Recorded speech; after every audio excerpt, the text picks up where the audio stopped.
holding the strings to make this puppet and cause this puppet to perform, and to perform magnificently.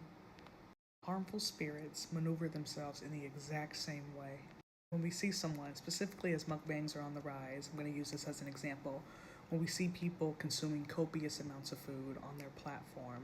So, for example, mukbangers and mukbangs have really started to shape entertainment, specifically on TikTok and other social media channels as well too. We're starting to see them more progressively, right?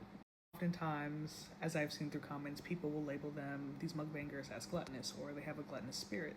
However, and not saying that that is not true, but speaking just a little bit deeper to this, sometimes people do not see the spirit that enables someone to act that way because, in some instances, their bodies have been misused and distorted from the maker's image. So we see someone consuming copious amounts of food, but we don't understand how they got there in the first place. Follow me?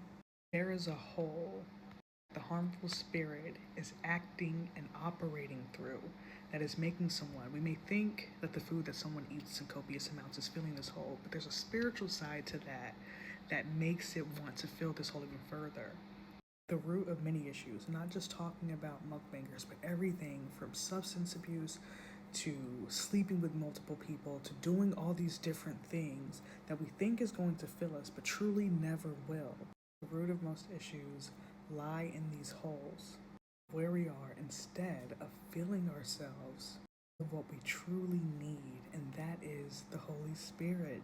We need God to come in and take space in those holes that harmful spirits so often casually invite themselves into to fill.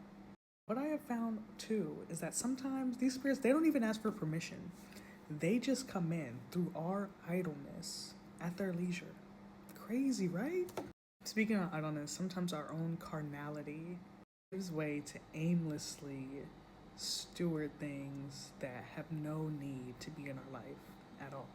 Whenever you see someone, especially as we consume media at the rate in which we do, and you follow them, and you like their things, and you share and repost all the content that they create, take a moment to ask yourself, what is it truly that I am wanting to gain or to get from consuming their media at the rate in which you do?